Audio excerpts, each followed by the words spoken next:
The Steve Dangle Podcast with your hosts, Steve Dangle, Adam Wilde, and Jesse Blake. Let's go!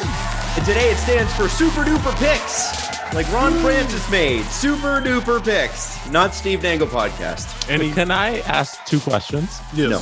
One, Steve, you were startled when I started the music. Is that confirmed? Yes, I was. Two, what's on your mug? Who's that lady? So I stole my wife's mug. This is This is from Schitt's Creek. It's Stop Acting Like a Disgruntled Pal. I'm not interested anymore. It's a bad. What? Oh, It's a bad show. It's a bad show. Move on. Start I this enjoy program. Canadian production Schitt's Creek. How dare you? Hey, I want you guys. Great show. I want Adam. You usually set up the show. I want you to start a good show, so we don't have to talk about a horrible Canadian program, and we can just enjoy this great Canadian program. Oh, I get it. No, Jesse's one of those Canadians who hates all Canadian programming by virtue of it's Canadian. I don't like it when it's bad. Well, it's not bad. It's not bad. You know what? I It's love so at the funny end? that they're rich and they don't get it. Like, oh, guys, let's write that joke 10 times in 1 half an hour episode. That's hilarious, you guys. That's great comedic writing. Come on. They're rich and they don't get it. Jesse. I mean, you did sort of sum it up. Jesse didn't get through. No, Jesse didn't get through season 1, did you? No. Oh, That's once why. you get past season 1, and You know, all great shows, you need to just power through. Oh, shut up. People act like all of Breaking Bad was good. No, it wasn't. Breaking Bad was a tough watch in the first season, I thought. All of season 2, you're like, what on earth is going on here until the final 2 episodes blast you over the head. Yeah. A show you got to watch that you're going to be like, the first 5 episodes of this are, this is really a circus, is Yellowstone. It's so fucking good, but you got to get past the first 5 episodes. I was like, Nat and I were kind of like trying to get through this. And then we finally, it took us 3 weeks to get through the first 5 episodes. And the last 3 days we've binged the rest of it. It's amazing. So you got to, it just, you reach a tipping point with the show and then you get there. You know what I'm saying? Or there's a show like Castle Rock where you go, I bet the payoff's going to be really good, and then it's not. It sucked, didn't it? That show, I want to sue the production company that made that show. I know. I want my time back. So Jesse, that's made on. It's a Stephen King. He's got a whole like canon of characters, right? And Castle Rock's one of the locations. So they made another show out of it, and they have brilliant actors and actresses on this. Like it's a great setup, and you're like, really where is this going? catfished. And it's just literally like, bases are loaded, bottom of the 9th. Like you're a single away. You're a single away from winning this game, and they whiff. And it's just painful. Now I don't need to watch it. You don't need to watch Castle Rock. It's a waste. Well, Jesse, there's a scary van full of foam. Okay. I assume you're spoiling stuff. I really want to. I want to throw that show in the garbage. I'm glad I'm spoiling it. That show sucks. If you're in the middle of watching it, stop. I'm doing you the biggest favor I've ever done anybody. Stop watching Castle Rock. Piece of shit.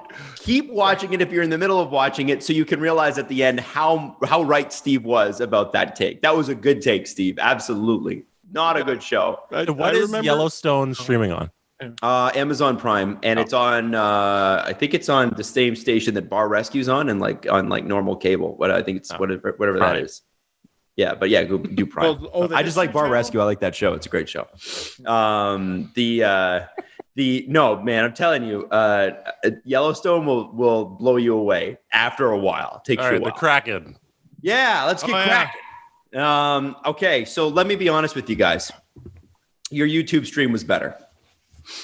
I'm just going to tell you, like, you guys can't talk about this, but I'm just going to tell you that I think it doesn't work for them. You did a better job for the Kraken tonight and for the NHL as a whole than that broadcast. And it's not because the setting wasn't beautiful. It's not because people weren't excited. It's not because it wasn't cool to see a crowd of people outside. Pacific Northwest, they're known for being outside and hiking, and it's beautiful. I still think with an event like this, just like, when you have concerts on TV, you try not to have them outside. And the reason for that is you can control the production environment a lot better. They started the show with Kevin Weeks and his mic was down.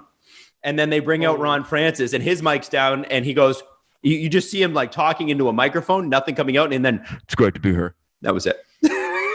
and you're like, for fuck's sakes, guys. Like, and so you let that go a little bit. You know, someone forgot to turn up the mic. They're having sound issues, whatever. But it felt like I was watching one of the two of you graduate Ryerson. Like it was sort of like, and now we're going to bring up wearing a tie. Yeah, I don't know. You could have been. Listen, I never graduated Ryerson. I didn't go to the ceremony, but it felt like it just didn't feel. Vegas felt big, and it's not that Seattle, the team, doesn't feel big, and we'll get into that because they are a big team. Vegas was like, we're going to put on a show. Seattle, it felt like, come on over to my backyard and we'll go through this list. And that's how it felt. So, and I watched both streams. Okay. And I got to tell you, you guys did a fantastic job tonight. Well done on everything. I was jealous in the sense that I wish I could have been in there with you, but it was spectacular work and you guys did a great job. So you guys are going from 2 hours of that to 2 hours of this. And it's funny, you know, we plan to do this show late tonight, but somebody said this to me today. They're like, you guys should have kept your 2 p.m. afternoon showtime. We knew the whole roster by then. There was that option. Like you could have just done it. And then the fact that all the reports are saying there are no trades, meaning that what we knew at 2 p.m. hasn't changed. No, so very interesting. We do have an information update on that. It's 1 p.m. Eastern tomorrow, right? Is when trades can happen again. Yeah. So, but go ahead. There was a tweet, from Nick Barden, who said, Elliot Friedman says that you'll likely see a Zach Hyman deal with Edmonton tomorrow while he was on Hockey Central, and Faisal Kamisa responded to that. Elliot also told me that he believes at least one side deal was made with Seattle and Arizona as it pertains to Tyler Pitlick. And then there was Gordon Miller's tweet. For those wondering, Seattle side deals, plural, for the expansion draft. And there are apparently several will be announced tomorrow after 1 p.m., like Jesse said before. But we could have started at 2 and then had the podcast episode up that night, and nothing would have changed. Nothing would have changed. So we'll know that for next time. Because here's the thing. At the end of the day, and we'll get to the side deals in a second, because that's the first thing I want to hit. The reality is, I actually had people in my DMs today, I'm not kidding you, who were like, listen, I know these guys are your colleagues and stuff, but Frank Saravalli and Chris Johnson ruined this for me. And we've never met Frank in our life. We can say, has he cleaned the blood off his chainsaw yet? That was a murder that we witnessed on Twitter today, and he killed the entire damn thing. Frank Saravalli, I've never seen an insider break that much shit in such a short amount of time. It was crazy. Who at the Seattle Kraken or the NHL or ESPN or Sportsnet pissed that man off? I want to know. Name names. That dude is. He looks like, oh my God, that was unbelievable. And then, but he shouldn't feel special because I broke one. So it's not like this shit was secret. Yeah, you broke the Chicago one, right? I broke maybe the least interesting one. Congrats to me. It's Joe. Isn't that Joe Quenneville's like kid or something like that? I think son. Yeah. Anyway, the reality is, and we'll get to it in a second. The insiders are doing their job, and I'm sorry that was ruined for you, but you have to understand, if something like this is going to happen, there is a 0.000% chance, and 0 is repeated, by the way, that this is going to stay quiet, because the players are told in the morning.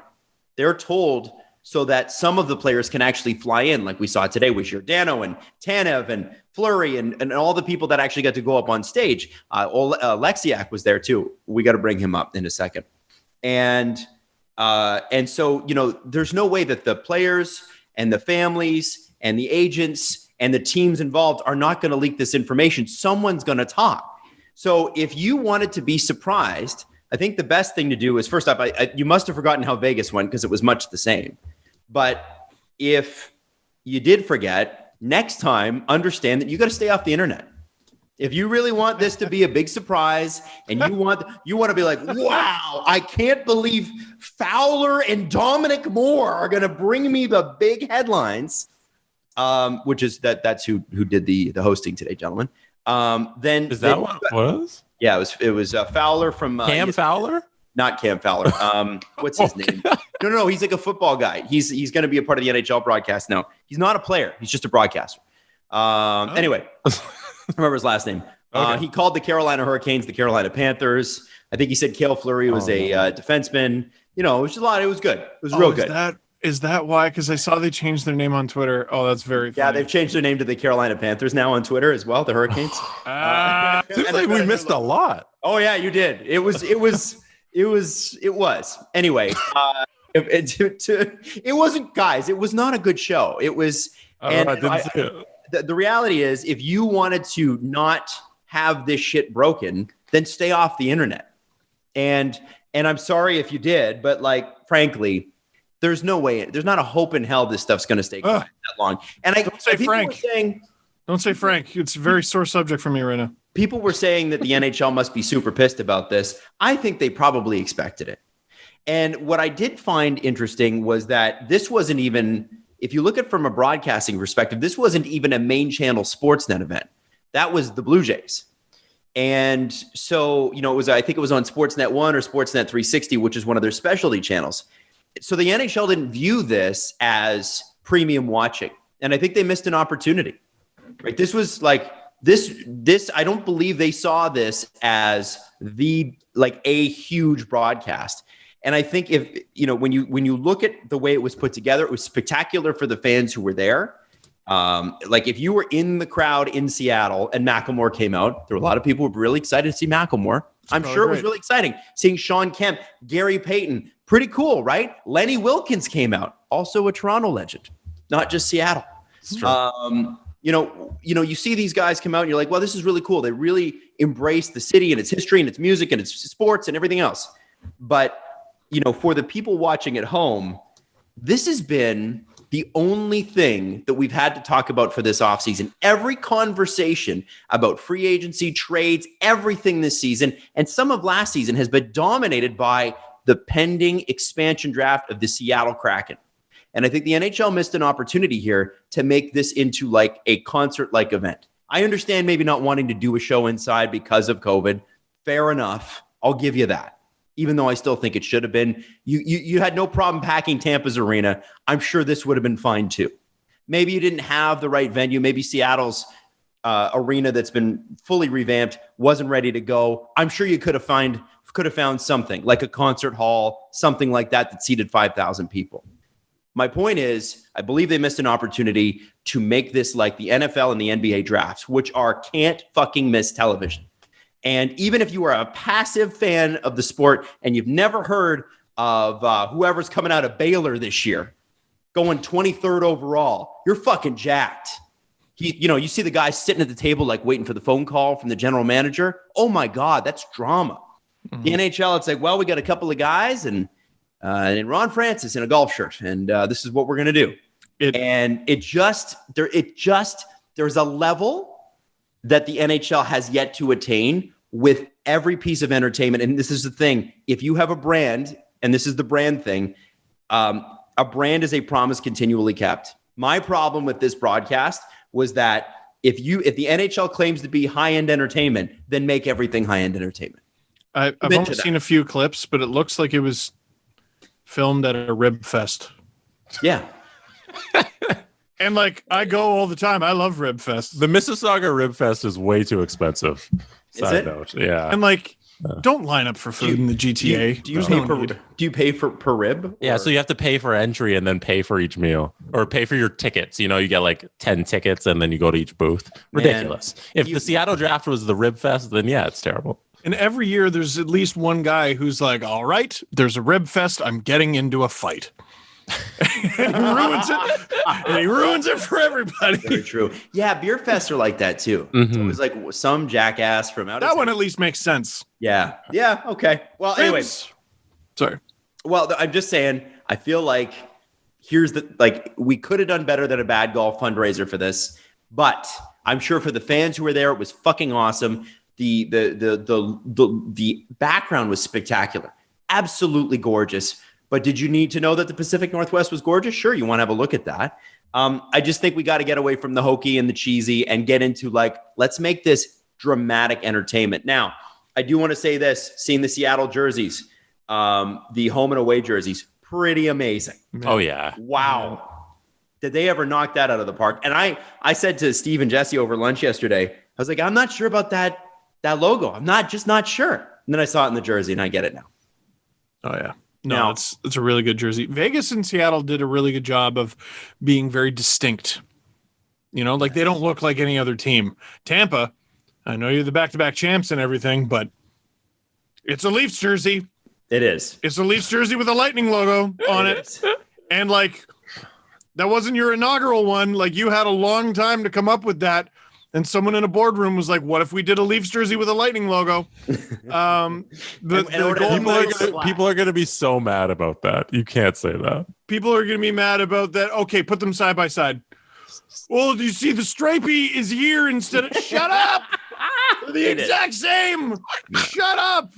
They're the exact same. There are a lot of fans. You could put the Tampa Bay Lightning out there, and they wouldn't realize until like midway through the first period at least. Like, wait a second, they're winning. No, it's the exact same. So it's Seattle and Vegas. They look very distinct. So we'll go through the lineup one more time here, guys. Hayden Fleury from the Ducks, Tyler Pitlick from the Coyotes. Steve, you mentioned that there could be a side deal there. Do we know anything about the actual side deal itself right now? No, because 15 minutes ago, I thought there were no side deals at all. Jesse made a great point, though, with Hayden Fleury. That he was drafted by Ron Francis. Oh, right. Yeah, back in Carolina. Yeah. So here's how bad Ron Francis likes, or how much Ron Francis likes this guy. Took him 7th overall in 2014, ahead of William Nylander and Nikolai Ehlers. Wow. And that was stunning at the time, like not just revisionist history. I've told the story many times. The Canucks take Jake Virtanen, and I'm like, all right, because I want one of Ehlers or Nylander. And then 7th overall, Hayden Fleury. I go, you're joking. They have a shot at both? No way. And, it hasn't worked out for him, but defenders take longer. And Francis obviously believes in this guy a lot. He also didn't really get an opportunity until he got to Anaheim, right? Like, that's a stacked defense in Carolina. Well, and people are like, oh, Jake Bean and Dougie Hamilton, and like, dude, it's a factory. It's a factory there. I am surprised they didn't go. I'm surprised. We'll get to Carolina in his pick in a second, but I really was surprised not to see Jake Bean taken. Just considering, you know what I mean? Like the way Francis. At 1 p.m., we can find out there's a side deal. There could be. So Tyler Pitlick from the Coyotes, Jeremy Lauzon, big, kind of punishing defenseman from the Boston Bruins. Will Borgen from the Sabres. I didn't realize Will Borgen had only played like 12 games. But they people really like him. They picked a lot of 22 and 23-year-olds. They picked as many as they could, right? Because you can't like 18, 19, 20, 21-year-olds. Those guys aren't available, and there were very few 22-year-olds. Yeah. So like expansion teams are young, but they're not that young. I think half their roster is from like the 15 to 17 draft. Wow. Yeah. 17 was rare. A lot of 16s, a lot of 15s. You're right. Tough to buy youth, right? It's I keep trying. Now, what's interesting here? You can never get it back once it's gone. Mark Giordano was there tonight, had the jersey on and everything.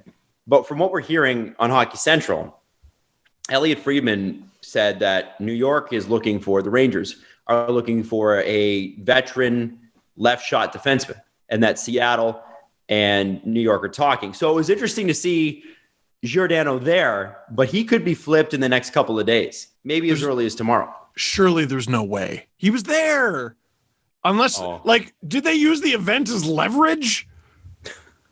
You know? And I liked Giordano's line that was the first time he was drafted. That's right, because he was never drafted, right? I think there's a higher chance Giordano becomes the first captain of the Kraken than he does become a New York Ranger. Yeah. Well, I'd agree with that. If you listen to Chris Drury, and he's out. Chris Drury's out for blood right now, giving Barclay Goodrow 6 years, 3.6 a year. There's a lot happening with the Rangers right now. It's very interesting. We talked about this on the stream. One thing New York has that just makes everything they do interesting. Their owner is weird on a good day, but he's also pissed. Yeah. So they're going to do something. Chicago Blackhawks. This pick was broken by one Steve Dangle. Imagine Steve Dangle with sources. John Quinville. Yeah, I saw your tweets. I didn't see your apologies, though. Where did those go? They get stuck in drafts? Oh, I'm sorry. Carolina Hurricanes picked Morgan Geekie. I think, Steve, you had him in your expansion draft. I didn't. I ended up going with Niederreiter, but Geekie was my second pick. So Geekie he was the first guy that you guys kind of led your stream off with him. Well, because a lot of people were stuck on him, weren't they, Jesse? Yeah, What was it? He was out of left field kind of pick, because there was a couple other options there, and they went with Geekie. And Steve, you had some info on him? Yeah, so he turned 23 yesterday. So, I said there were very few 22-year-olds available. He was one 2 days ago. This dude lights it up wherever he goes, like going all the way back to junior Tri-Cities. And that's appealing, right? Played in Tri-Cities, that's sort of in the area. 16, 17, 90 points in 72 games in the WHL, 84 in 68. First season in the AHL, 46 points in 73 games. That's really good for an AHL rookie. Then he went on to have 18 points in 19 playoff games. Followed that up with 42 points. That's less in 55 games. That's way less. So his pace went way, way up. He played 2 games with the Hurricanes in 1920 and had 3 goals and 4 points. Then he didn't have as good a playoff in 8 games. This past season, 9 points in 36 games, which is ordinary. But again, you got to remember this guy's a young player in his career, and he only played 2 games in the AHL this past season, 4 goals and 1 assist. So if you're looking for the William Karlsson type, which we keep saying, I think it could be Morgan Geekie. Mm-hmm. But it caught people off guard because, all those things, that's Geekie's resume. During the day, LeBrun announces that the Kraken are talking to Hamilton, that they tried to get a deal together and didn't really work. So there's still a possibility that happens. If you run down the list of who people picked most from Carolina, it was Nino Niederreiter. That was the fan pick of most teams. And then the nerd staff pick was Jake Bean. So you run down the list and Morgan Geekie's not on it. He's not in the discussion. And then all of a sudden it comes out, probably Sarah Valley had it and they get Geekie. So it was a surprise. But when you spell it out like that, Steve, it makes a lot of sense. He should have been in the conversation. Yeah. Carolina's good, man. Good. I'll save the conversation for this part of the conversation, though, for later. And obviously with the Carolina Hurricanes organization, no one outside of Ron Francis is going to know them as well, right? So you can understand why he would do that. There are some picks, though, guys, that are real head scratchers as we move forward. And I think a lot of people wonder if they galaxy brain this a little bit. I think it's a little unfair to call it like that yet, but I want to move forward with this one. Geekie made a lot of sense now that you've put it in that sort of context. Jonas Donskoy from the Avs, we kind of knew. Everybody knew that was going to be there. Gavin Bayreuther. So I was half right on this one. Cap Friendly tweeted out that I think Max Domi was in their top 3 for selections in mock drafts on their website. Mm-hmm. And my source told me, though, no Max Domi. Seattle doesn't want him. They said maybe to flip him, but they don't want him. So rather than grab a player they didn't want, they didn't. I thought they would go after Kevin Stenlund. Like, no one told me who they were actually going to go after. They just said not Domi. Mm-hmm. But they went with Bayreuther. There could be a side deal there. Could be. Dallas Stars, Jamie Alexiak, and then he promptly signs a 5-year, $23 million deal. Dennis Czelowski from the Detroit Red Wings was an interesting pick because everybody thought Troy Stetcher. But I guess given the other defenseman they selected, which we'll get to, it makes sense that they went with Czelowski. He was he a first round pick in the 16 draft or the 15 draft? 16 and I think 20th. Okay. So, a guy who could potentially still have potential, right? Well, and so we were talking about value, and the nerds value Stetcher, and that's fine. The nerds are often right. Mm-hmm. But just because the nerds value him doesn't mean he's got value around the league. And if I'm not mistaken, he was on waivers this past year. He could have been had for nothing or next to nothing. Didn't he start the season without a contract, and he ended up landing in Detroit? And was he like Hammond? He might have been like Hamonic. There were a number of October 10th. Okay, there you go. A 2-year deal with Detroit. So there you go. So that's off season. Yeah, a 2-year deal with Detroit. Yeah, it's almost and 2-year deal. right? So it's like Detroit signed him with the purpose of we're going to expose this guy, and they're probably going to take him. And they end up losing Czelowski anyway. Czelowski, don't write him off. Dude, Detroit sucks, and he was a first-round pick who they threw to the Wolves. So he's had a bit of a weird development. I wouldn't be surprised if he bounces back. I can tell you why the Kraken didn't take Troy Stetcher. What? Only 5'10". Oh, Holy so are we talking about this? Well, Okay. let's keep going because we got Alexiak. Now let's talk about Larson, and then we'll talk about size. Sure. So Adam Larson also is picked and signs a contract, or at least it was rumored that $4.5 million or something like that. I saw 4 times 4. I could be wrong. Something like that. So it was a bad day. If you were to cap it right now, and we don't have any trades right now. So you might be listening to this and going, well, we've heard this trade and that trade. Well, we don't know that yet. But it was not a great day for the Oilers. Losing Adam Larson and then signing Mike Smith to a multi-year deal, apparently. And the Mike Smith thing is he's 39. You don't need to sign a 39-year-old goalie to anything other than a year. And if you do, then you're really desperate. He doesn't even know if he's playing past next season. Well, exactly. Yeah, I guess. And it's like, oh, we got nothing to lose. You can just bury it. It's like, no, but he had a good year last year. So you're actually rewarding him for that, which is fine. But he's 39. Adam Larson's a different story because if I'm Adam Larson, I'm looking at the Oilers and going, okay, you guys are grinding me in a contract here. And they apparently were early in this week were close on something. And I'm going, I've been here for how many years? You traded Taylor Hall for me, and now you're going to commit $5.5 million of your cap to 38-year-old Duncan Keith, but you won't give me the number I want. Yeah, and everyone said I sucked for a long time by virtue of I'm not Taylor Hall. Right. He did struggle for a while, but like he had a family tragedy, I believe back injuries, and I messaged some Oilers fans today. I'm like, wait a second, I thought you guys thought he sucked. No, he got good. So I guess he managed to put it all together this season, and he was as advertised, like a true defensive defenseman. And you talk about someone who the Oilers can't really afford to lose. It's that. Right? Like, oh, give his money to Tyson Barrie. What? Who's another forward? Yeah, I wanted a Ferrari, so I went out and bought it, but they sold out a Ferrari, so I got a Jeep. What? They're not the same at all. They're not the same player at all. Or I wanted an 18-wheeler and I bought a Ferrari instead, which is this kid. You know what I mean? That's your defensive defenseman versus Tyson Barrie. But what if you got to carry stuff?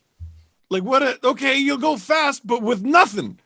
We need to carry stuff. And right now the Oilers need to carry stuff, if we're going with that analogy. Mm-hmm. What do they do? What do? They need more stops, not less. It's right. It's tough. And it's a competitive defensive market. Like everybody's like, wow, what if they sign Dougie Hamilton? Guys, everybody wants Dougie Hamilton. So I was thinking about that. Like, it sounds like they're going to get Hyman, and he's going to make them a better defensive team. That's good news. People talk about the contract, the length, whatever. Like, kick that can down the road in terms of at least conversation. If you're an Oilers fan, you have to think of it. But would you not be better off taking your Tyson Barrie fund and your Zach Hyman fund and making it the Dougie Hamilton fund? 100%. That's the direction you should go, because you're in a win now mode. For the next 5 years, you have McDavid locked up for 5 more years, and every year McDavid is on your team is a win now year. Mm-hmm. So yeah, 100% go after Dougie. So then, and to that, I agree with you both on that. So then, no movement clauses and no trade clauses. Steve, what do you normally say about who are on those lists? They're not really no movement clauses. If it's a team, let's say someone on the Tampa Bay Lightning, if they have a no move clause, odds are they don't want to go to a Canadian team. Berkey said that on the show too. Most no trade clauses are just don't send me to Canada. It's 8 teams. It's the 7 Canadian teams in Buffalo. Wow. It's not that bad up here, to be honest with you. It's really great. But anyway. Tax. Okay, fair. There and COVID restrictions, like Bogosian doesn't want to re-sign here because he's... Oh, is that why? Restrictions. Yeah, that came out. And he just doesn't trust the government. Don't blame him. With Dougie Hamilton, when he was traded, Carolina had the option to void his no trade clause, and they did. So he does not have a no trade anymore. Dougie Hamilton does not? Yes. Why again? Sorry. So this is from Cap Friendly. Hamilton was traded on June 23rd to Carolina, and they had the option of voiding the clause. Cap Friendly has confirmed that Carolina did not honor his trade clause. So he no longer has it, so they can trade him wherever. Interesting. So he could. Well, it's just his rights, though. They would be trading. Right. Yeah. So, do you like why not back up the Brinks truck? So they talked to him in Seattle, and like maybe in this little window you trade his rights to Edmonton. I mean, it makes sense too, but you know, signing date. I don't know. Isn't it? I'm galaxy braining it. What day is it today? Because when does it open up so that everybody can talk to every free agent? The 28th. 28th. Okay. Yeah, so they got rid of that little window. They got rid of the pre-day. Oh, which is silly. Because teams got grumpy about it. So do you if you're Edmonton, do you move something into Carolina? You get the rights to talk to Dougie Hamilton. You sign him in the next 7 days. You fucking better. Am I thinking too much? Ken Holland, genius. I can't wait. Listen, man. Oh, you know, there were Oilers fans who were rightly outraged about what happened with Duncan Keith. And then there were so many like, wait a second. This is the year we're supposed to have cap space. Maybe there's a Duncan Keith play here. Oh, by the way, if he retires next year, then the season after, we get a big old credit on our cap. Okay, but what about this year? What about Connor McDavid's 25 now? Is he 25? 24, 25 this year? And you're not any closer. And listen, I understand the Leafs aren't any closer either. You don't have to make that. Not about that. But my point here is you better, Ken Holland, because I kept hearing about how Ken Holland was a genius. And what I keep seeing really is non-genius moves. I keep seeing we're going to do the same shit over and over, and we're going to sign the same guys because they're good old guys, and we're going to hope. Call Seattle. They got a ton. They got a lot of D-men. So if you want them, go ahead. So we'll move on here. So we did Larson. We knew Drieger was going to happen, and we knew it was going to. He signed. Apparently, he signed his deal. Curtis McDermott was an interesting one from Los Angeles, mostly because he's just a big, scary, tough guy. 6'5". He was one of the ones. Jesse and I noticed a trend by like the final 10 picks, and Curtis McDermott. We were both like, all right, we don't get this pick. We didn't talk about this player. We talked about a bunch of others. I bet I'm going to look at his height, and he's a giant. 6'5". Every time. It's the Seattle Kraken. Earlier in the show, I was trying to bring up their team page. It's obviously not updated yet. They're huge. They are huge. They're absolutely massive. And I would love to know what percent of the NHL they have that is 6'3" and up and 6'5" and up. It's got to be significant. I think, you talked about this at the beginning of the playoffs with Tom Wilson, Steve. And it was the rest of the NHL got smaller and faster. And Tom Wilson all of a sudden became this unbelievable unicorn. It's like, holy shit, no one else can do what this guy does because he's the last one left. Mm-hmm. And I think that maybe Seattle has seen that, well, first off, they got a weak division. I actually want to read you a headline. Can I read you guys a really funny headline? Yeah. Hit me. And this is just an aside, but this is out of San Jose. Sharks on NBCS. With expansion draft now complete, the Seattle Kraken shouldn't be a threat to the Sharks' playoff hopes. Okay, so every year there's a headline that gets brought up all season long. Mm-hmm. That's that one. That one right there, right? That one is screen capped. Hockey takes the preceded disaster. Like, yes, it's the who? Yeah. No. So with that, maybe the Seattle Kraken were like, listen, we got a weak division and we got a team that we got to get people involved with. Like, we got to get people behind these guys. And frankly, the NHL is getting smaller. Why don't we get big? Well, and the theme of these playoffs was not necessarily big up front. None of them were really big up front in the Final Four, but they were huge on the back end. And I look at the Oilers, SWAT. I look at the Flames SWAT. Like I look at my division, and for the most part, I'm swatting you away like gnats. It seems really on purpose what the Seattle Kraken did, especially with their D-man. Although we are talking about Curtis McDermott here, and he's up front. Right. And you're not looking for a Tom Wilson preventer. In that division. You're looking for a Ryan Reeves preventer. No. And I'd say they have several. They have found that. Carson Czelowski from the Minnesota Wild was another pick. Cale Fleury. So both Fleury boys are off to Seattle. Yeah. Susie's an interesting pick. Yeah. No Kakinen. No Kakinen. I think they felt like it seemed like they were happy with the goalies that they picked. Sure they were, but like Kakinen's young, he's good, waivers exempt. Sorry, Jesse. No, I was just going to say, I was just going to continue your train of thought. He makes less than $1 million. He's 24. It made sense to take him. So I think this is a case where we find out at 1, there's a side deal. Could be. But I also looked at Susie, and I was looking at his cap hit. I was looking at his numbers. I'm like, wait a sec, this is a good player. Mm-hmm. So if there is a side deal, home run. Home run. We're not going to know. We'll see. Minnesota, who's their GM? Bill Guerin?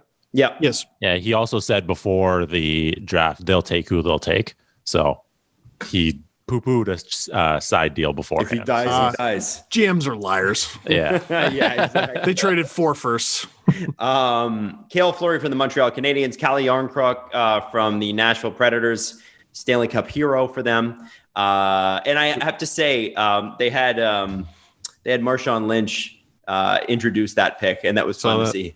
And it was funny because my boy Callie. Yeah, and then it's like, can you phonetically spell this for this man? Because who's going to know how to spell or say Yarncroc without having heard it first? Julian McKenzie tweeted it. He's like, whoever gave Calle Yarncroc to Marshawn Lynch nailed it. No, they got exactly what they wanted out of that. Devils pick Nathan Bastian. Sorry, from the Devils Nation, Nathan Bastian. Islanders. We all said Josh Bailey, except for Steve, who got it right with Jordan Eberle. Sure and did. I have to say, it was Jordan Eberle doesn't. It's weird. The last couple of years, Jordan Eberle has gone from looking like a kid to looking like a man. There's been a change. He's now a grizzled vet. He's got that Neville Longbottom glow up. Yes. And so, I mean, do you think there's going to be any fallout in the island for the fact that Clutterbuck and Martin were protected, and a guy like Eberle scores a lot was not? This is exactly what they wanted. Yeah, I'm sorry. Do you think there are going to be consequences for Lou Lamoriello? Is that the question you're asking me? I just wondered if there might be some backlash. Not consequences, never. No, there's going to be no backlash. He demands respect. Sorry, Jesse. What? Losing Eberle and then Nick Leddy and Andrew Ladd, he was moved out as well. They get $23.6 million in cap space in the next 2 weeks just to play with and have some fun. Yeah. Lou Lamoriello wanted this to happen, so he had the room to go out and get something huge. They have some guys. Suter Parise for sure. Yeah, that's my assumption. Jesse, who is your guy? I think it's Landeskog, Tarasenko, or maybe even, I don't think it's a Jack Eichel trade. So I'm thinking Tarasenko retained or Landeskog. What if they went Landeskog makes a lot of sense. What if they went in on Jack Eichel? Like if you're Lou. They don't have the assets. I guess. Man, I just think, first off, it would be a big old fuck you to the Rangers who have been right in on him forever. And second, man, it would make them kind of scary, wouldn't it? If you're Kevin Adams and you have like half of a pool noodle that you're treading water with, and you're barely keeping the Buffalo Sabres alive here, Lou Lamoriello calls you. You don't answer the phone, Kevin. Don't answer the phone. Don't answer your listen. You're skipping all the side quests and going right to the final boss. Don't answer that phone call, Kevin. Don't answer that phone call. Okay, so then I guess we'll move on. Colin Blackwell from the New York Rangers, hardworking center, left wing, easy guy to move around the lineup. Small, late bloomer. Yeah, yep. And the rumor was that he might have been going back to the Rangers in the Giordano deal that apparently isn't going to happen, but could still happen because we don't know what trades are going to happen. So Ryan Strome was rumored to be going back to Seattle, and then Giordano and maybe Blackwell come back to New York, and then Seattle also retains a little bit of Giordano. But that was all just Twitter speculation. Can he keep the jersey? He Put should. a C on it.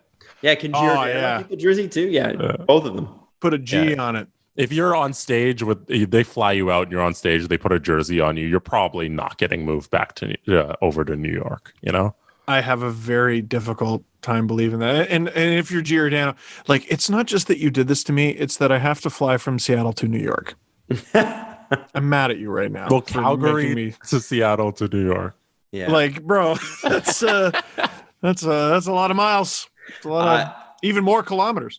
Growing up, cereal is one of the best parts about being a kid. It was the bomb, but then you grow up and you realize, oh, it's full of sugar and junk and stuff that I probably shouldn't eat. What if I told you, because we're all trying to eat better, that you can, and it can be cereal, and it can be fun? We are talking about Magic Spoon, okay? So 0 grams of sugar, 13 to 14 grams of protein, and only net 4 grams of carbs in each serving. 140 calories a serving. That's it. It's keto-friendly, it's gluten-free, it's grain-free, it's soy-free, low-carb, GMO-free.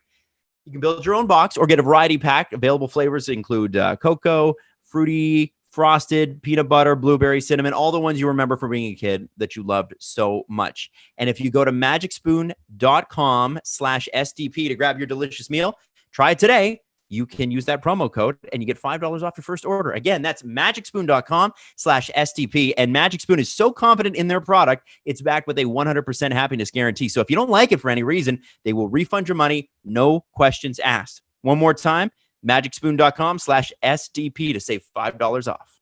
If dreams of vacations and enjoying the fun of life are turning back into reality for you, don't let concerns about financial setbacks keep you from saying yes. Credit Karma helps keep your financial goals in check so you won't have to hit pause on the good times ahead. So here's the deal. Credit Karma's got game-changing technology that shows you tailored offers for credit cards and personal loans that you're more likely to be approved for, so you can apply with more confidence. They'll use your credit and other financial information to show you custom recommendations. And whether you want cash back or travel rewards or you to consolidate debt, Credit Karma can help you find the offers that fit your goals. And with a selection of options and approval odds, you have the power to make informed decisions. It's Credit Karma. Apply with confidence. Go to creditkarma.com/podcast to learn more and find offers tailored just for you. That's creditkarma.com/podcast, PODCAST, or you can see your offers at the Credit Karma app. So just download that. Apply with confidence today.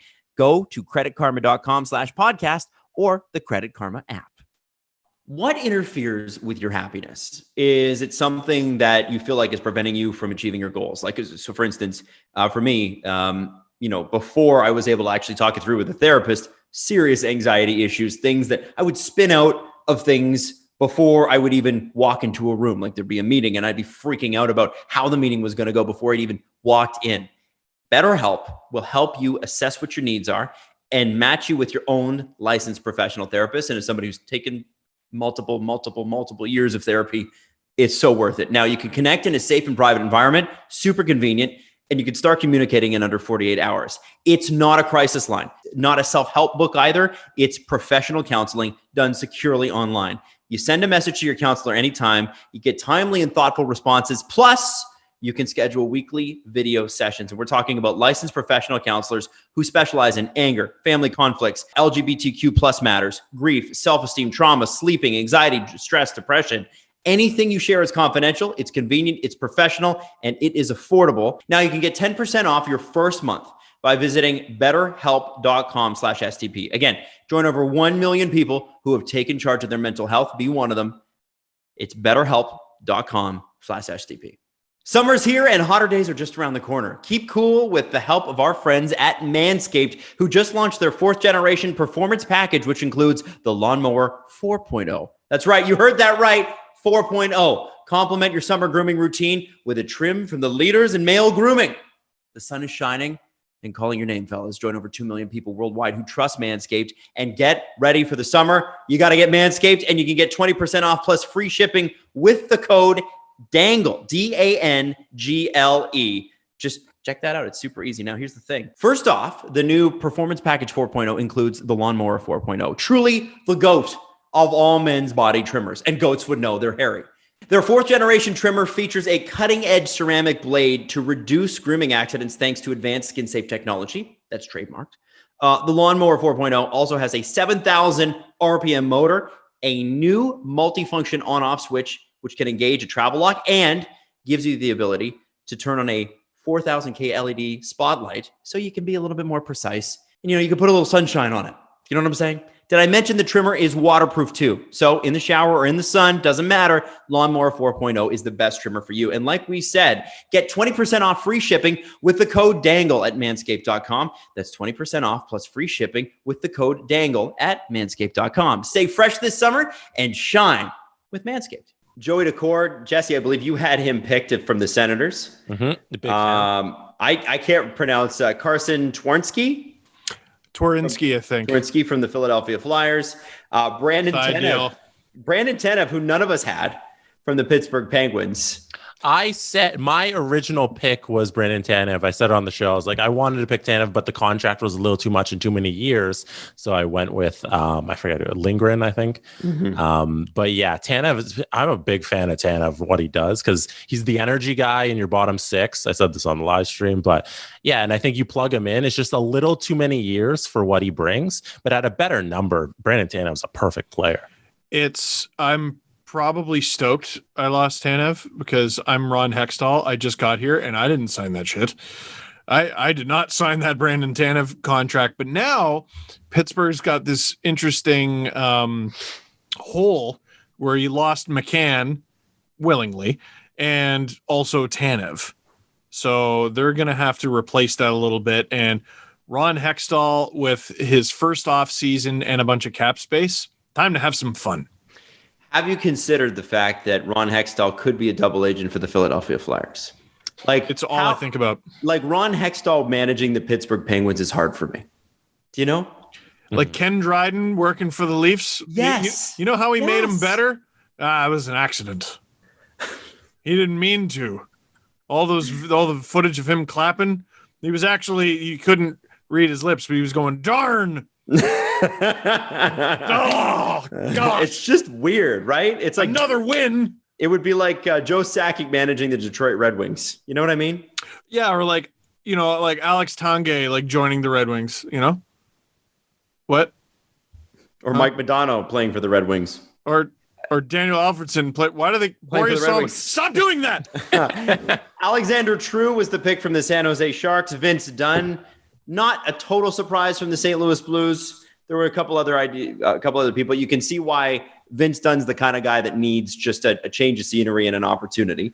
If you're like, who's Alexander True? Let me answer that for you. Some giant. Yeah. Again. Yeah. Again. Can I workshop you guys something I wanted to say on the stream if St. Louis didn't lose Vince Dunn? Okay. So we all know Baby got back from Sir Mix-a-Lot. This is going to be terrible. Go on. My anaconda Kraken, like a snake thing. My anaconda don't want done.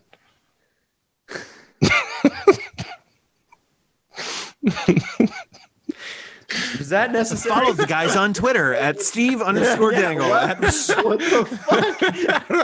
There's something there. There's something there. I think the reason you had to workshop it was because there wasn't. What about something like my anaconda don't want none if it's not done, hun? Son. Can someone Photoshop? Yeah. There's the second line. Can someone Photoshop Jesse onto Joaquin Phoenix's Joker in the Comedy Club? Like, can you Photoshop Jesse's face onto? Oh God. Or just Jesse, there's a line. My anaconda don't, quote. Oh, man, that was bad. Anyway. There's a line there. We're getting producer Chris back for that. He's back permanently. Jesse's crying now. Jesse, we were riding so high. This is where the wheels fall off for the two of you. You've been broadcasting too long today. We have. Yanni Gord is the Lightning pick. Not really surprised. Gord won't play hockey until November. Kind of tough for a guy you thought was going to be your number one center. Yeah, but you don't care. For everyone who's like, Seattle looks like they're going to suck. Good. That's the recipe for success. None of us thought Vegas was going to be good. Who was their second highest paid forward behind James Neal? Can anyone? I don't know. Who would have been? Vadim Shipachyov. Oh, yeah. Who was their big free agent get? 3 games. 3 games because they made him a healthy scratch. Didn't Riley Smith have like a $3 million contract? And people were like, that's way too much. What's your expansion team? Are you nuts? Yeah. No, Florida signed it. And it was like I don't know. And I couldn't believe they got rid of Marcia. So it was like, Jesus, that set them back. That 2017 set the Panthers back, man. That was not a good look. Really, really bad. No. So we're all okay with Yanni Gord having shoulder surgery and then missing the season until November. Yeah, I think if people are okay with Vladimir Tarasenko not even being able to being sure if he can shoot a puck, I think we're okay with Yanni Gord missing 4 weeks. And I think that doesn't the season start a little bit later this year? It does. Their home opener is not even until October 23rd. Yeah. So, it's still going to be later, right? So if he doesn't play till November, that's 2 or 3 weeks into the season. He signed for several years. And if you're Seattle, you don't make decisions based on, will this guy play in November? Where? That's fair. Yeah. I was thinking too, while I was watching this, NHL would have like boilerplate contracts, things that have to be in every contract clauses. And I just wondered about the legal wrangling and mess it must have been for the whole expansion draft idea in the first place. Like, I know they've done this before. And back in the day, you used to be able to protect 9 forwards and 5 defensemen and a goalie. Like, it was fucking crazy. But imagine the amount of lawyer hours you would have to do to be able to make sure that was legal. Because I'm sure the NHLPA probably wanted to contest this at a certain point with the original 4 that came in, right? That's why no moves were a non-option. Right. Like, what did I negotiate this for? You're going to send me to an expansion team? I'm supposed to have this ironclad thing, and you're sending me to an expansion team. I don't think so. Not a chance. Interesting. The next pick, Jared McCann, Toronto Maple Leafs. Okay. Now we need to talk about this. Listen, I get it. Okay. Let's talk about being a fan. The Leafs are losing Zach Hyman. And tomorrow. It makes it tomorrow. And it makes a lot of sense. If they manage to trade him to Edmonton and he signs an 8-year deal there, or trade him to Edmonton, I don't give a shit how long his deal is if the Leafs get something out of it, great. What did you want? The Leafs to sign him to it? No. Let me be sad that a player I like is leaving. I like Zach Hyman a lot. It doesn't make sense I know. Let me be sad. It didn't make sense for the Leafs to keep Reimer either. I was still sad. I like him. Mm-hmm. That's what being a fan is. What, I'm not allowed to be a fan of players anymore? Shut up. So on that note, I got excited for the Leafs to get Jared McCann. I did. I got very excited. And I let my guard down. And they got him, and I'm like, well, they're not going to lose him for nothing. And then they did. And that made me sad. But wait a sec. Steve, the logic. They gave up a former second. They gave up Philip Hollander and a 7th rounder 3 drafts from now. Who dropped something? That was my phone. Sorry. Oh, geez. I hope it's okay. They gave up a 7th rounder 3 drafts from now, 2 years from now, and Philip Hollander, which is less than a 1st and a 3rd, which is what Seattle was asking for. It's a little galaxy brained, but it's actually quite clever and smart and thinking outside of the box. It's straight up the right thing to do. But let me be sad that I got excited for a sec that they finally got a guy that I've been talking about for years, and they lost him 4 days later. Is that allowed? Is that allowed? The Leafs, here's who the Leafs lost. Philip Hollander in a 7th. That's a lot less than most teams lost. They didn't lose anybody off the roster. Did Hollander even play games for the organization? Did he ever play games for the Marlies? Doesn't matter. No, it doesn't matter. Doesn't matter. The Leafs this week lost a lot less than most teams lost.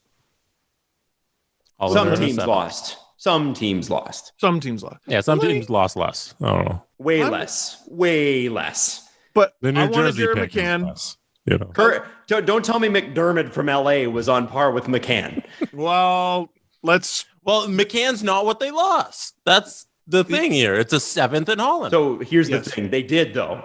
He was in their possession. they issue. were going to lose someone.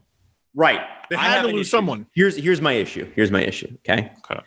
This and somebody tweeted me this, and I love this. And you cannot counter this with I'll go.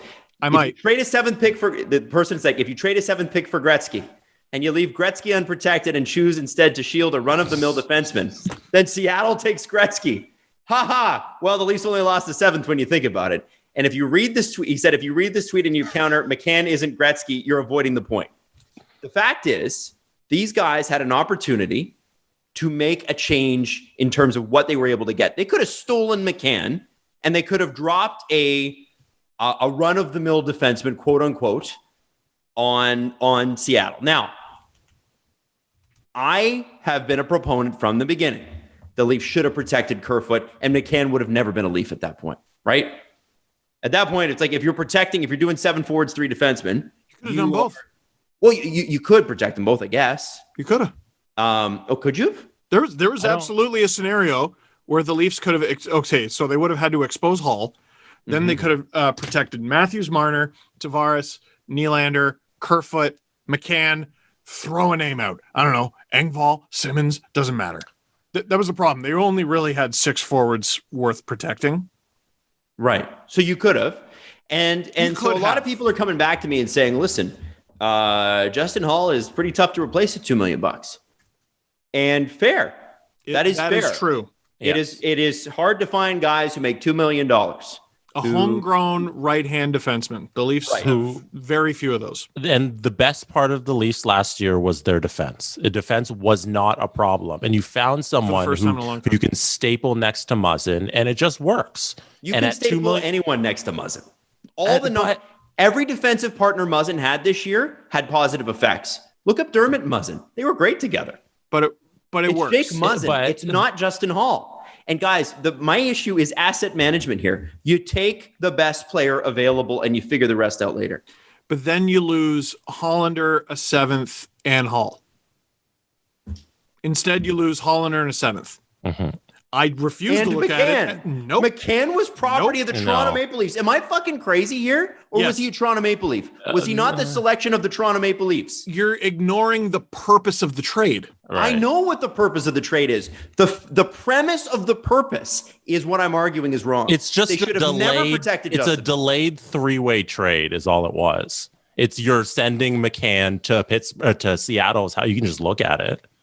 I can't look at it like that. Okay. They had an opportunity to have a guy. Here's the problem with the Leafs, and I don't think people have realized it yet. I know you guys do. But it's shocking to me how few people have realized that this team has no forward depth beyond the big 4.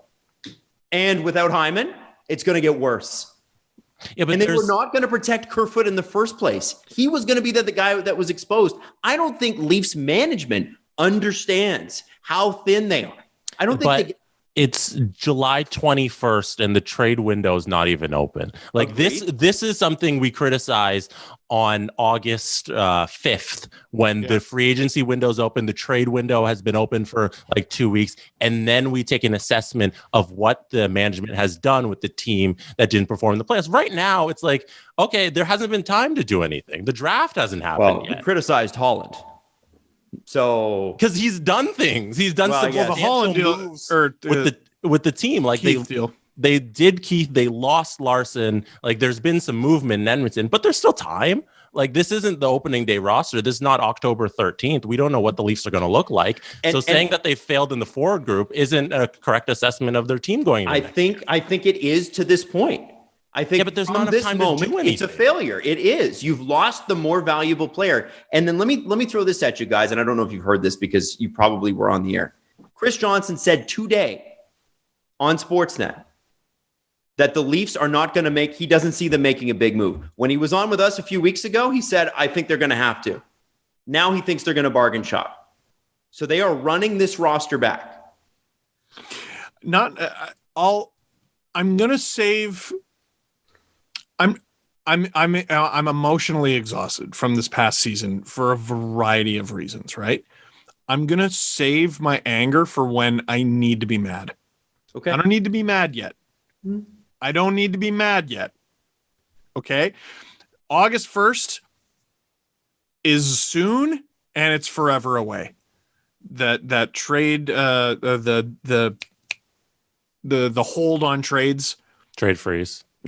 Jesus, thank you. It's a quarter past 11 at night. The trade freeze is going to lift. Then there's day 1 of the draft where everyone loses their minds. Then there's day 2 of the draft where everyone loses their minds.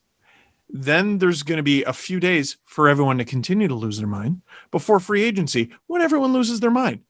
And then day 2, day 3, day 4 is when we get into danger territory, because then you're at a dance with no dance partner. And then you're calling up, you're trying to figure out trades. I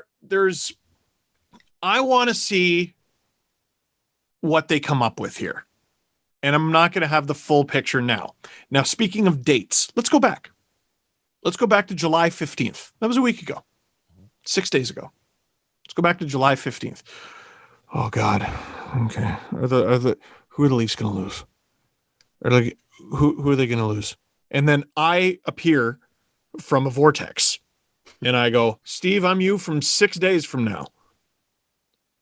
And the first question I ask is, does your neck feel better? And I go, a little. And then the second question is, who do the Leafs lose in the expansion draft? And I go, Hollander in a 7th.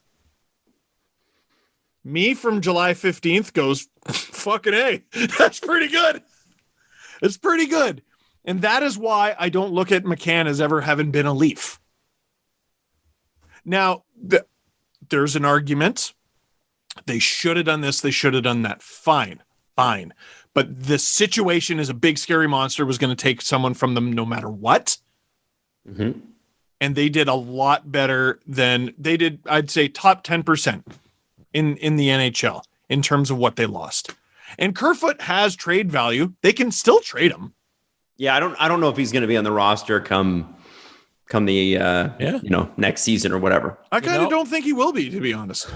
And the offseason, it just started. If the expectation is Dubas and the management are going to make some moves this offseason, well, I think we got to wait more than 3 days to assess their offseason moves. Let the couple big events happen. Let the draft happen. Let free agency happen. Then we fire the bullets about what they're doing with the roster. Let me leave you with this then. Can I throw this at you guys? Sure. The amount of defensemen, the type of defenseman that Seattle took. Young and huge, right? Mm-hmm. Yep. And then you got Alexiak, Giordano, Larson, all those guys. What are the chances Justin Hall makes it into that group? Honestly, 100%. They would have taken Justin Hall if he was available. See it. Dave, that was the report today. If Justin Hall was made available to Seattle, they were going to take him. Dave Haxtell. And we know that Dermott wouldn't have, because Haxtell and Dermott didn't get along. Didn't want him. That's news. Well, it makes sense that Travis Dermott's worst 2 seasons are under Dave Haxtell. He's been here for 2 years. Travis Dermott's been trending down for 2 years. Maybe that was awesome news for him. Probably was.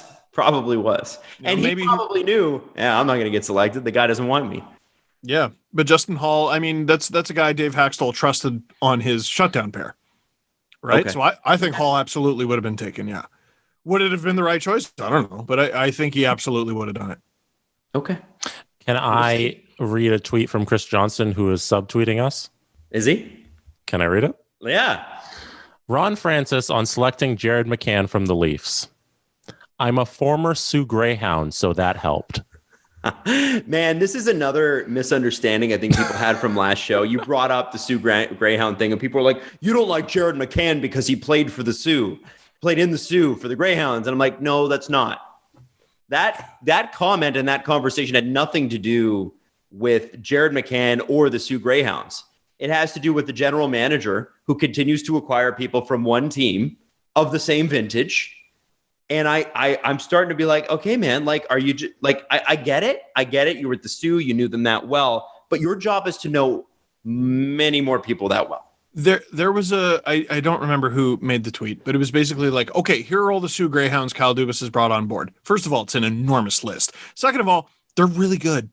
Yeah. Like, for the most part, they're really good. Fine. It is, okay, his Sioux Greyhounds thing is definitely a thing. Mm-hmm. And I think it's fair to say that most GMs, when they have their blind spots or their allegiances, it's often a bad thing.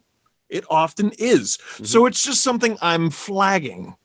I have it flagged on my look at this list or whatever. But listen, most of the Sioux guys he's brought in have helped the Toronto Maple Leafs. And then there's another guy, they have a hole on left wing. Michael Bunting's available. The Leafs, they can get the whole Greyhounds band back together. They could bring him in and he would help the Leafs. And there's another Sioux guy. And I'm not going to wag my finger at Kyle Dubas for bringing in someone who's going to help the Leafs. Sometimes I feel like I don't know friggin' English. Like, so when I read, like, I don't. I'm to some of the people who have tweeted me over the last week or two. I'm not fighting with you. I love you. Like, if you've been listening for a long time, what's going on between us? I need to know. When did I cross the line? I need to know. Like, I'm giving you my thoughts. We have these long opinions. I mean, who's going to give you a better picture of how I'm feeling right now and how the show is feeling right now? The 2-hour show that we do, or a 9-second Twitter clip? Right. That stuff's annoying. Can you give us some more credit than that, for the love of God? Let it happen. Let it happen. Bring it out. I know. Let it happen, Adam. But I think the listeners expect a lot of me, a lot of us. They expect a lot out of us because we've earned that, right? And I expect a lot out of them because they earned that, and they get suckered in by this shit. And I'm like, you know better. Come on. Let's be friends again. Jesus. Yeah. Well, okay. I'm gonna say, you're gonna flag it. I am in full skepticism mode. I am raising the flag. It has nothing to do too. Again. Oh, yeah. Listen, there are blind spots, and I will expound on this on August the 4th when nothing has changed. I'm excited for that because there's a lot with this Leafs group that we have got to stop accepting. It's not a hate. People are like, oh, it's so cool to hate Kyle Dubas. I don't fucking hate Kyle Dubas. I'm cheering for Kyle Dubas. You gotta. But you don't wear. You don't. I'm not his fucking fanboy. We are not sitting Kyle Dubas jersey. We are not sitting here to be cheerleaders of the Toronto Maple Leafs. No, our job isn't to just be like root for them blindly. But also, a Leafs jersey is not a Kyle Dubas jersey. No. Yeah. So for me, my frustration point is, like, anytime I criticize the guy, and I get it, there's going to be differing opinions and stuff like that. So that's fair. But to say that his moves have been beyond reproach, guys, at a certain point, it's got to not be about next year. At a certain point, it's got to be about what happened. I had somebody in my mentions today legitimately say, yeah, but what about if John Tavares didn't get injured? I don't give a fuck. What matters is they didn't win, and they could have won without John Tavares. No, but like we've addressed that very specific thing, and I'll keep addressing it until I'm blue in the face. They're more susceptible to injury because of the salary structure of the team. Like, again, okay, I'm not picking a fight. Yeah. I'm not picking a fight. Record. This is a broken record. Yeah, broken. Come on, yes, Jesse, it is a broken record. I feel like we're having the same conversation over and over again. We've done this 100 times since June. I'm saving my anger for when they earn it. Mm-hmm. They haven't earned it yet. They did a weird thing with Jared McCann. Mm-hmm. A weird thing. Like, I think two things can be true. I think it's right that Kyle Dubas did a smart thing that helped the Leafs, and it's right for fans to be like, you traded for a guy to lose him. Both things are right. We're both doing our role here. I am intensely skeptical about where this is going. And I want you to save your bullets for when you give the organization time to do the things you're asking it to do. Okay. Because there is time and it has not elapsed yet. Well, And as we know with time, it always keeps ticking. If training camp rolls around and they look like they suck, or I'll tell you. Yo, no, they're never going to look like they suck. They're going to look like they're regular season good. That sucks. That does suck. The standard has gone up. Mm-hmm. In part thanks to Kyle Dubas. The standard has gone up, and if they look regular season good, it's not good enough. If they're running back this lineup, it's going to be tough for me. I'm just putting that out there. Yeah. And I could be wrong. I hope I'm wrong. I fucking want to be wrong. You're wrong all the time. Maybe I could be wrong on this one. My faith in the team, they're not running it back. Boy, oh boy. Well, we'll see. Now, I heard from a lot of Dallas fans today. I just want to throw this out there too. I forgot to bring this up when the Alexiak pick came up. A lot of Dallas fans pumped about Alexiak leaving. It's weirdly because a lot of people felt like, and I heard this from like 4 or 5 of them, that him playing with Heiskanen was like holding him back, that he wasn't able to be the guy that he needs to be or wants to be. Heiskanen? Yeah. And I thought that was really interesting. But Alexiak was great. What did he need to be better? Well, I think it was. I think that there was a sense that Alexiak was taking too much of the breakout, and I wanted to know if you'd heard that before. I had never heard that. No, I was saying to Jesse, I looked at his playoff bubble when Dallas made the final was unreal. He had 5 goals in 27 games, which that was that 5 goals in that playoff bubble beats his regular season best, which is 4. He was incredibly good in that bubble. He's also one of the biggest players in the league. I think he's third tallest, and he's top 5 in weight. Awkward moment on the broadcast. They bring out Alexiak, and it's Dominic Moore, and again, is it Glenn Fowler? What's his name? I don't know. Anyway, whatever. Cam Fowler of the not Cam. It's not Cam Fowler. Anyway, so they bring him out, and they're like, "Hey, did you know that you're the heaviest player in the league?" And Alexiak, in his infinite wisdom, is like, "Oh, okay, I'll take that." And one of them's like, "Yeah, it's not fat though, right?" Oh, no. And then Dominic Moore was like, "No, it's muscle." And it was just, I was like, "Oh." And my girlfriend looked at me and she's like, "If they said that to me, I'd fucking knock them out." Right. That's the correct response. And he's, and Jamie Alexiak's like a pretty fun-loving guy. And he stood there and he's missing his front tooth. Like he looks like the big defenseman that he is, taking it in good humor. But like, man, really? Oh no. It was, that's what I mean. The broadcast was awkward. It was awkward. There was awkward moments everywhere. No flow to it. And listen, you can say you like the background, like I said, but man, that could have been a show. That was not a show. Not a show. Could have been great. I'll take your word for it. I never saw. Yeah, and don't worry, you won't have to. Cole Lind.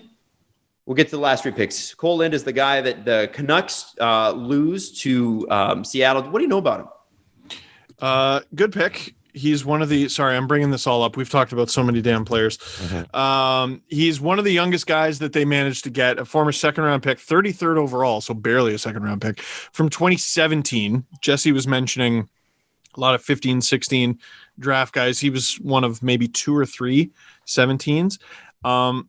He's sort of like Morgan Geekie in that all signs in all other leagues show watch the hell out. This guy's about to run you over. Offensively, anyway. 95 points in 58 games with the Kelowna Rockets. That was a few years ago.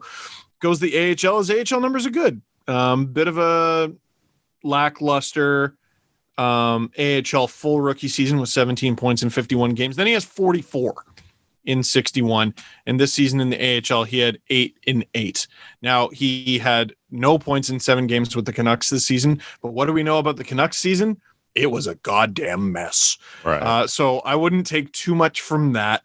I think this is a guy worth taking a shot on, risk on. He's going to be good. And one thing that happened with him this past season was they moved him from right wing to center. So it means that they saw more skill in him than they originally did because they're moving into Dubois.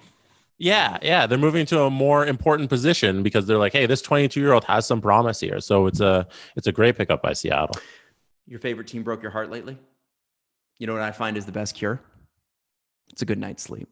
And that's why you should check out Helix. Helix Sleep has a quiz takes just 2 minutes to complete, and matches your body type and sleep preference to the perfect mattress for you. Why would you buy a mattress made for someone else? With Helix, you're getting a mattress that you know will be perfect for the way you sleep. Everybody's unique, and Helix knows that, and so they have several mattress models for you to choose from: soft, medium, and firm. Mattresses for cooling if you're hot like me when you sleep, and even Helix Plus mattresses for plus-size sleepers, because it's about a good night's sleep. So, you can think rationally about why they melted down in Game 7 again. It's great, isn't it? Love it. Anyway, you've seen the unboxing videos. It shows up at your door, and it's awesome. If you're looking for a mattress, you take the quiz. The mattress shows up at your door. You open the box, and boom, you can fall asleep. And you go to helixsleep.com/STP. You take their 2-minute quiz, and they will match you with a customized mattress to give you the best sleep of your life. Helix is offering up to $200 off all mattresses and 2 free pillows for our listeners. That'd be you at helixsleep.com/STP. Again, helixsleep.com/STP for $200 off and 2 free pillows. The next one is Vitek Vanacek. And I guess to me, it might have been for Vanacek and Kakkonen. It feels like it was like pick one or pick the other, sort of, right? You have your starters, you have your, the 2 goalies you expect to be great, but Vanacek makes a lot of sense, seems to have a lot of potential, one of the more intriguing picks out there. And I think a lot of people pick that. We were sort of talking about this on the show. Vegas, people forget the Vegas Gong Show in net in their first season. They had 5 goalies, including Dylan Ferguson, who they're like, can you come from Kamloops and play? And he's like, holy shit. And they put this poor kid in net. So there's going to be, people forget how sloppy the first 2 months were for the Vegas Golden Knights, how many guys were healthy scratches, the waivers situation, the goalie situation, trying to get everyone in games and blah, blah, blah. Vanacek is very adaptable. I don't think the plan was for him to play over 35 games this past season for the Washington Capitals. But right off the bat, Henrik Lundqvist can't play. Holy shit. So that alters the plan. Jesse said Samsonov was on protocol twice. Yeah, 2 separate times I don't believe he had it each time, but it was for protocol. Yeah. So he's on protocol twice. And he really struggled at the beginning of the season. He ended up picking it back up and getting better, but Vanacek did really well in a situation that I don't think it was ever the plan for him to be in. So beyond the fact that he stops pucks, which is generally the goalie's job, he's adaptable, which he'll need to be for an expansion team with Seattle. And the last one, Mason Appleton, Winnipeg Jets. They had at least 3 really good options, man. Yeah. I was a bit surprised. I'm not going to lie.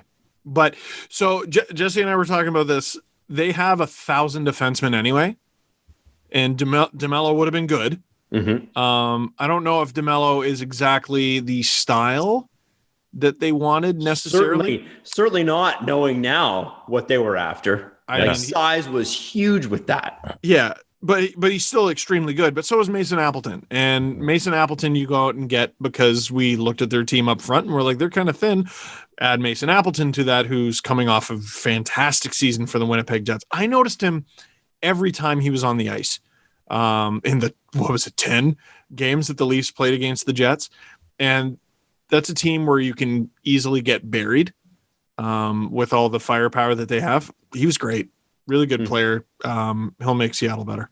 And he's one of those versatile guys where you find him on the penalty kill and the power play. So he'll be all over the Kraken's lineup. It's a great pick. He'll be big with Gord out. Yeah. And I just wanted to throw this at you. I don't know how Michael in my DMs found this, but if you remember in 2017, I actually won the most correct picks from Vegas. Right. I had 12 of them, which is crazy. This year I was like, I don't give a shit. I'm going full chaos. Like I picked Ovi, like whatever. I was like, this doesn't matter. But Steve Dangle, you were correct. You got 12. Oh, wow. Correct picks. So congratulations, Jesse. I wanted over half. Jesse got 7 and I got 5 because let's be honest, Seattle's fucking cowards and they should have picked Carey Price. Hey, you guys tied me. Tied you. Together. The two of us. Yeah, you're right. Shut up. Math. Oh man. So anyway, like, listen, it's going to be an interesting situation. Let's push it forward though, guys. Sure. We talked a little bit about, what's coming up. Let's go over it one more time. Can I ask you a real quick question? Yeah. Did we talk about price at all? Not really. I don't think It's there's much to say. 11:30 at night. They said they didn't feel like they had the proper medical records. Yeah. Which is an interesting story in and of itself, because you're supposed to turn everything over, but I guess the more records they turned over, the more questions Seattle had. Ron Francis should absolutely file a grievance with the league over how Marc Bergevin handled the expansion draft. Oh yeah. He'll lose. He'll probably lose, but he should at least file it so it's on paper. This was bullshit. Yeah. Yeah. And you know what? I can't help but respect the way Bergevin did it. And the reason you know what? Like, if it's not cheating, like, everybody, you know, you can't be mad at me for that take and then be totally cool with half the teams being over the cap in LTIR, right? Like, you're either full rules or you're not.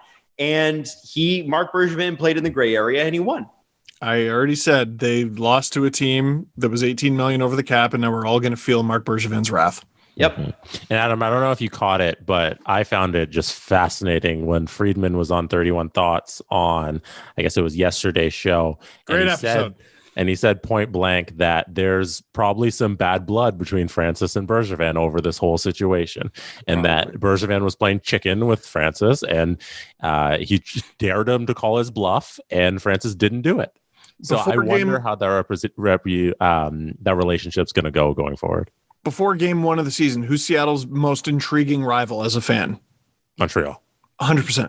And they'll play 2 times, once in October and once in March. It'll be appointment viewing. It'll be Carey Price versus the Kraken. Or it'll be we're over this. And if which is usually what happens in the NHL. Nah, Francis and Bergevin won't be over that shit. And if I'm Bergevin, I whisper in Dominic Ducharme's ear, Jake Allen, here's the goalie that you wanted, starting both games. Have at it. Well, I have to say, if you want to win for your team, that's your job. Marc Bergevin's job is not to play the rules to the letter of the law. It's to find every hole. Look at Lou Lamoriello. He's a master at it. That's why they named the damn award after him. Like, he just made a trade where he got nothing, which I'm fairly certain you can't do, but he did anyway. No. He got future considerations. Ooh, did he actually? Was that what the confirmed thing was? That's what it goes down on paper as. We'll see what the considerations are, but the something went back in the deal, and it is in the future, and it is imaginary. Conditional 7th.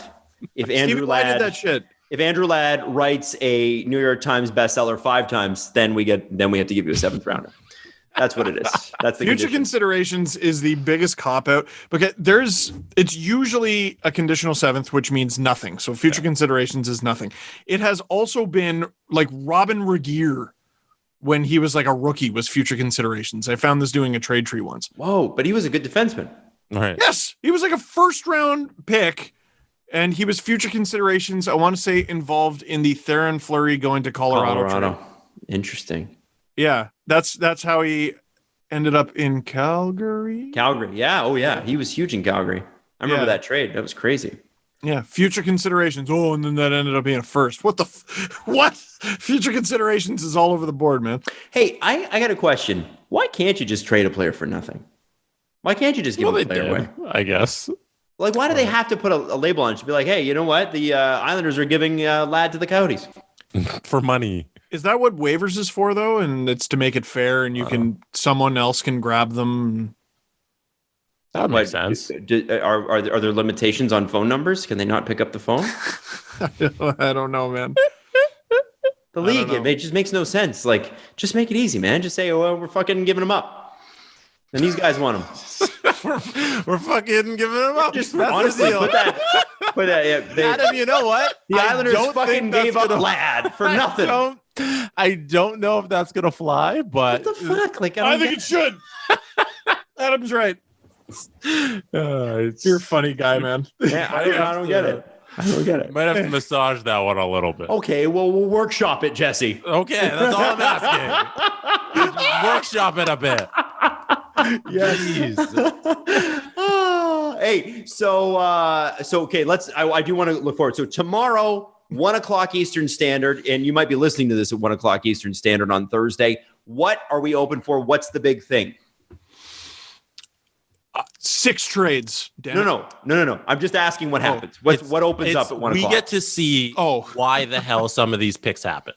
Okay. All the trades that supposedly happened for these picks that were side deals get to be revealed at 1 p.m. And they will all break many hours before because Francis Arvali is going to be like, hey, I know what you're having for dinner tonight, and here's the trade that happened. Mm-hmm. Let me check his feed right now. We got to make sure before. And while Steve's doing that, Jesse, continuing on, that's when the full trade freeze lifts, right? Yes. Okay, 1 p.m. so Eastern time. And then, isn't it the next day we're going to the NHL draft? Friday is round 1. The weekend is the subsequent 2 through 7. Guys, and then obviously next week, we've got 28th is when the free agency talk window opens. That's just, there's no talk window this year. They dropped it in the CBA. That's so it's really just stupid. Day 1 free agency is when everybody's open to everybody. And that's the 28th? Yes. Or the 30th? 28th. Yes. 28th. Okay. So just want to make sure we went through all of that so everybody knows because everything's off this year, right? Yeah. Steve, anything? Yeah. No, nothing. Okay. But so Frank's probably is meeting with the Oilers. So yeah. So that deal's going to happen. No, I want to ask you for you're going to lose Hyman. The Oilers wanted him really fucking badly. We knew that. Mm-hmm. What's a deal like that? And this will be kind of fun in retrospect to look at. What's a deal like that worth? So they probably are going to do a sign and trade, right? 8 years. It sounds like it. Or really? at very least, it'll be, the Oilers get the exclusive window. Regardless, there's value there. If it is 8 years, I think the Leafs are able to charge more, to be honest, because that adds value to it. I know a second round pick is probably grossly overpaying. I would love that. It would probably just have to be futures. The Leafs don't have a ton of picks in this draft. 1 or 2, it would, and how many picks depends on where they are in the draft, but something. Give me something. This is a player that's walking to free agency, and that sucks. But usually what happens is they walk and you get shit and too bad. I don't think they're getting anything. Anything would be good. Anything. Like I don't know. You're going to have to get something. A lot of players want this guy, man. Yeah? You think Edmonton is willing to pay for it? Because I think they just wait till next week. Ken Holland. He was willing to pay for Duncan Keith. Why not? But not Adam Larson. Not Adam Larson. Listen, you're asking me to analyze a front office I don't understand. So yeah. I think they would. I think you're going to be sitting here next week being like, we got nothing for Hyman. I'll be sad, but but I'm just guessing. Who knows? Yeah, but expectations. Hey, when the Leafs acquired Jared McCann, I expected Jared McCann to be a Leaf, and now he's not. So I'm disappointed. When Zach Hyman was announced to be going to free agency, I was disappointed. But if they get anything for him, I'll be happy because I originally thought they were getting nothing. Mm-hmm. Expectation matters. And so does size, according to the Seattle Kraken. So apparently, by the way, the Oilers apparently thought that Adam Larson was going to sign there for a similar term, by the way, earlier this week. So I'm assuming that Seattle came in and gave him a good pitch. Who do you think of the 31 or 30 teams that were selected from, who do you think is most likely to have paid the first and the third round pick for an extra protection slot? If anybody did it, who did it? Can't be the Coyotes because they don't have one. The Chicago pick right off the bat didn't really make much sense. No, he's not the greatest player, and he's a UFA. Yeah. Mm-hmm. So I reported that I had heard that there could be a side deal, but that was more in the person I was speaking to. Like, it was kind of an assumption because we saw that and we're like, oh, of course. And I think it was Scotty Powers in Chicago said there was none, but it simply doesn't make sense. Mm-hmm. Mm-hmm. McDermott with the King, no, because they didn't really have anybody. Pitlick, we know. Susie, I wonder. I don't know if anyone paid the first and the third, but I think a few teams obviously paid something. I think what Vegas did was extortion. I think what Seattle is doing is it was extortion, but now they're just some other team, right? So now they're just a team with a lot of cap space and too many players, so they're going to be open to deals. Okay. Right. But that's not what you asked. What you asked is what side deals have already been done. Man, based on who's most likely do you think to have picked? You think Chicago's one of them? That's an interesting one. Yeah, that's Chicago, on my Arizona. list. Arizona Minnesota. can't. Arizona couldn't get really. I mean, they didn't have a first and a fourth, right? That was the only reported one. Gord Miller. So they must have. Seattle must have lowered their price, or it must have been some sort of different player. It could be another player. There's something very funny is going on here with the way they're being really hush. I think someone at the league is furious that these got out, and they're not going to let it happen with the trades come hell or high water. I don't think. I got to tell you, I don't think that they had a choice. This was coming out. You're contacting 30 players and their families. This is going to leak, guys. All right. There's no way the league could have kept, and there's no way the league could have really expected this not to leak unless it was a total shock to the players once they were announced too. Right. The only option you had was you make the pick deadline an hour before the show. Yeah. You make it at 7 p.m. Eastern. And then Saravalli only breaks half of them, not the whole team. Right. We mentioned LA, like there was 3 guys ahead of Curtis McDermott on my list. So, but I don't know if you have to pay that much for them to take Curtis McDermott, like maybe at that point you accept losing Carl Grundstrom or Kel Clegg. But I think they would have been fine to lose Carl Grundstrom. Yeah, guys, we've got an inflated opinion of Carl Grundstrom because he played here. But he's not great.